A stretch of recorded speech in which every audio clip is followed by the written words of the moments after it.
How would you feel if one day you woke up and on the news they were telling a story of a national natural resource crisis? I'm sure you might be intrigued, to say the least. How about if that was in regards to landfills? You may just pass that off as just another scare tactic news story.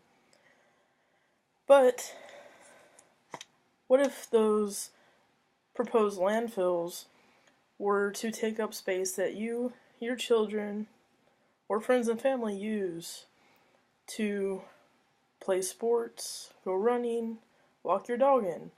Or what if it's next door? According to the US EPA, Americans produced over 251 million tons of trash in 2012. Of that, 164 tons went to landfills and 87 were recovered and either recycled or composted. If we didn't recycle those 87 million tons, they would all go to landfills. I'm sure everyone has seen in their communities the blue bins or the blue trash cans. Those are individual counties, states, ongoing efforts to get the community more involved in recycling. Some people use them, some don't. I know when I was growing up in Northern California, we had 3 different trash cans. One was gray for regular trash, one was blue for recycling, and the other one was green for yard waste. I had neighbors that had one big blue trash can and little tiny ones because they like to separate the paper, plastic, bottles, what have you.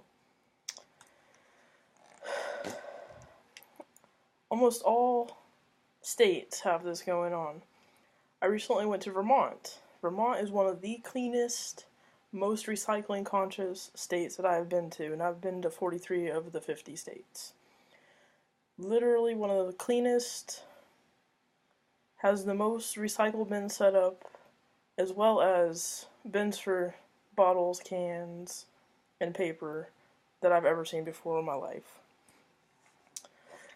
Recycling just one aluminum can can save enough energy to power a television for up to 3 hours. I think that's amazing. So can you imagine if you recycled that 12-pack of beer or sodas that you just bought at the store?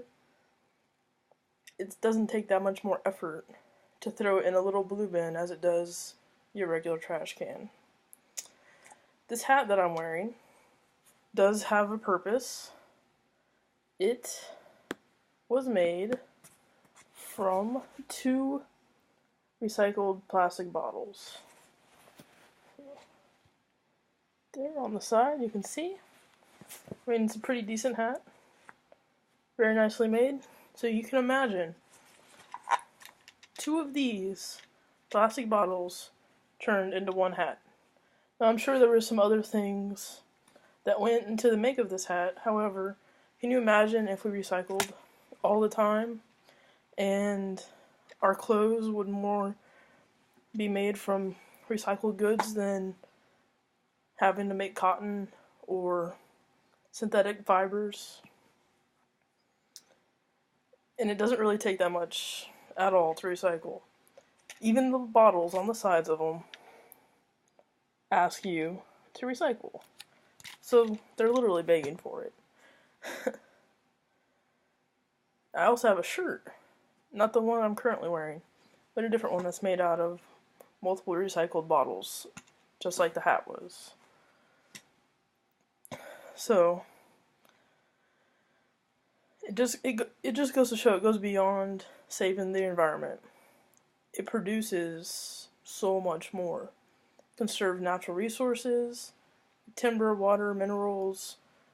You don't have to use the energy to mine those virgin materials, and you can just reuse the materials you already have. And yes, it does take energy to make them.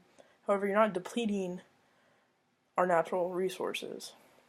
It prevents pollution by reducing need to collect new and raw materials, just as I said.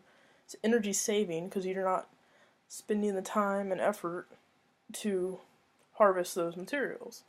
It reduces greenhouse gas emissions that contribute to global climate change. And it preserves everything for the children and future generations. And it creates decent paying jobs for individuals who may not have a skill or trade to fall back on. Just before you toss the can or the bottle into the regular trash can, think about tossing it into the blue bin. I know at my work, I have a trash can, I have a blue bin. I always use the blue bin. Even if it doesn't go towards anything, it makes me feel better and it makes me feel like I'm doing my part. Thank you.